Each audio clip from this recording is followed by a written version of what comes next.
Friends, welcome to my channel GK and CA Gurukul. বন্ধুরা, আজকে তোমাদের জন্য আবার আমি এসএলএসটি হিস্ট্রি নিয়ে আরেকটা প্র্যাকটিস সেট নিয়ে এসেছি। আমি যে নতুন সিরিজটা শুরু করেছি এটা তার সেকেন্ড ভিডিও। তোমরা যারা প্রথম আমার চ্যানেল ভিজিট করছো এই ভিডিওটা দেখে, তাদেরকে বলবো যে আমার চ্যানেলে কিন্তু এর আগে আরেকটা প্র্যাকটিস সেট রয়েছে এসএলএসটি হিস্ট্রির ওপর, তো তোমরা কিন্তু সেটাও দেখে নিতে পারো। আর এইটা হচ্ছে সেকেন্ড সেট। তো চলো শুরু করা যাক। প্রথম প্রশ্ন হচ্ছে, শূলপাণি কোন যুগের প্রসিদ্ধ শিল্পী ছিলেন? অপশান এ কুষাণ যুগ, অপশান বি গুপ্ত যুগ, অপশান সি পাল যুগ, নাকি অপশান ডি সেন যুগ। সঠিক উত্তর হচ্ছে সেন যুগের। তোমরা সকলেই জানো সেন যুগের একজন বিখ্যাত শিল্পী ছিলেন কিন্তু এই শূলপাণি। নেক্সট কোশ্চেন, ঐতিহাসিক পার্সিভাল স্পিয়ার নিম্নলিখিত কাকে আধুনিক ভারতের প্রতিষ্ঠাতা বলে অভিহিত করেন? Option A Warren Hastings, option B Lord Dalhousie, option C Lord William Bentinck, নাকি অপশান ডি লর্ড কর্নওয়ালিস। তো এর সঠিক উত্তর হচ্ছে লর্ড ডালহৌসি। লর্ড ডালহৌসিকে ঐতিহাসিক পার্সিভাল স্পিয়ার আধুনিক ভারতের প্রতিষ্ঠাতা বলে অভিহিত করেছিলেন। নেক্সট কোশ্চেন, নানকিং সন্ধি কবে হয়? নানকিং সন্ধি হয়েছিল 1842 সালে। সবাই ভালো করে মনে রেখো সালটা, 1842 সালে নানকিং সন্ধি কিন্তু হয়েছিল। নেক্সট কোশ্চেন, সুয়েজ খাল থেকে অনেক প্রশ্ন হয় তোমরা জানো। তো সুয়েজ খালের জাতীয়তাকরণ ঘটে 1956 সালের, কিন্তু তারিখটা কবে? তারিখটা হচ্ছে, মনে রাখবে, 26শে জুলাই। এখানে বিভিন্ন অপশান আছে, 24শে জুলাই, 28শে জুলাই, 29শে জুলাই। এগুলো দেখলে পরীক্ষার সময় ওই এনভায়রনমেন্টে মানে গুলিয়ে যাওয়ার সম্ভাবনা থাকে, তাই ভালো করে জেনে রেখো বা নোট করে রেখো। সেটা হচ্ছে 26শে জুলাই 1956 সালে সুয়েজ খালের জাতীয়করণ ঘটে।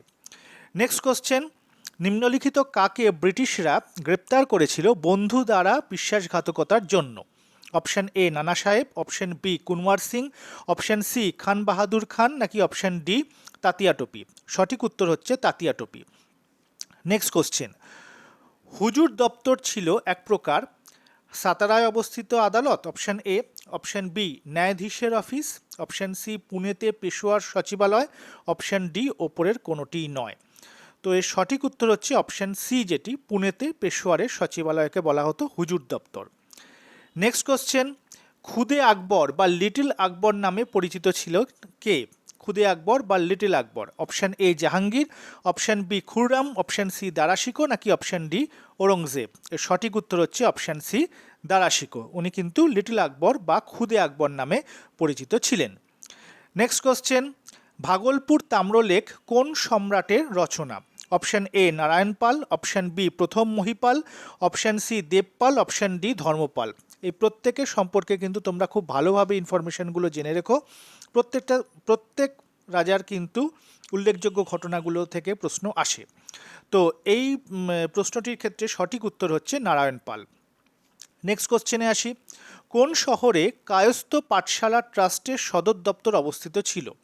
Option A Murshidabad, option B Allahabad, option C Kanpur, option D Patna. এর সঠিক উত্তর হচ্ছে এলাহাবাদ। নেক্সট কোশ্চেন, সুলতানা রাজিয়া, খুব ভালোভাবে পড়ে রেখো। সুলতানা রাজিয়ার পর কে দিল্লির সিংহাসনে বসেন? Option A Bahram Shah, option B Masud Shah, option C Ruknuddin Firoz Shah, নাকি option D Balban.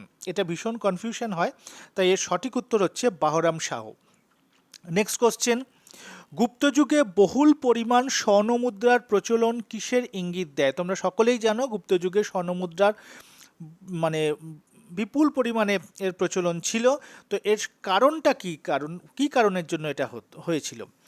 Option A নতুন স্বর্ণখনির আবিষ্কার, অপশান বি উচ্চ হারে মুদ্রাস্ফীতি, অপশান সি বৈদেশিক বাণিজ্যের সুবাদে প্রচুর সোনার আগমন, নাকি অপশান ডি গুপ্ত সম্রাটদের সোনা আমদানি।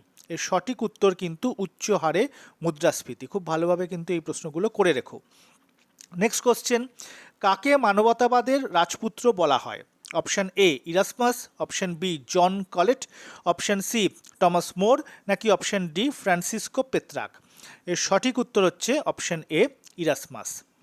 নেক্সট কোশ্চেন, হরপ্পা সভ্যতা থেকে প্রাপ্ত সবথেকে সুদৃশ্য স্থাপত্যটি কী ছিল?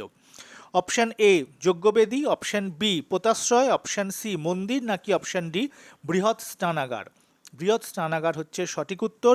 এই স্নানাগারের মাপ থেকে ধরে যা যা গুরুত্বপূর্ণ যে পয়েন্টগুলো আছে সেগুলো কিন্তু তোমরা রেডি করে রেখো। নেক্সট, কাকে মহারাষ্ট্রের ভক্তি কাব্যের শ্রেষ্ঠ কবি বলা হয়?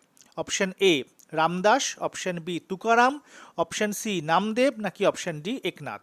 এর সঠিক উত্তর হচ্ছে option B Tukaram. Next, Plassey কেবল একটি যুদ্ধই ছিল না, পলাশীর ঘটনা ছিল একটি বিপ্লব। এটি কে বলেছেন? এই বিখ্যাত উক্তিটি কার ছিল?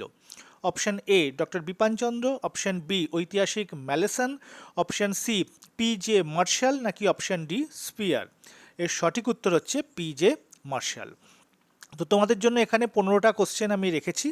তো এই 15টা কোশ্চেন তোমরা ভালো করে তৈরি করো। শুধু এই 15টা কোশ্চেন নয়, এই 15টা কোশ্চেনের সাথে রিলেটেড যে ইনফরমেশানগুলো আছে সেগুলো কিন্তু তোমরা তৈরি করো। আমি সেগুলো বলে এটার সময়টা বাড়াচ্ছি না, ভিডিওর সময় বাড়াচ্ছি না, কারণ সময় এখন খুব মূল্যবান। যেহেতু তোমরা জানো গতকাল থেকে, আজকে যখন এই ভিডিওটা করছি সেই হিসাবে বলছি, গতকাল থেকে কিন্তু তোমার শুরু হয়ে গেছে এই অ্যাপ্লিকেশন করার যে ব্যাপারগুলো। তো তোমাদের হাতে কিন্তু সময় খুবই কম, তাই প্রিপারেশন ভালো করে করো, প্র্যাকটিস সেটগুলো প্র্যাকটিস করতে থাকো। আশা করি সাফল্য তোমাদের সকলেরই আসবে।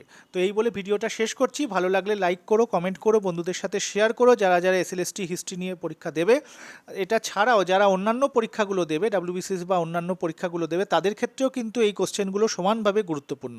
তাই সবার কাছে শেয়ার করো।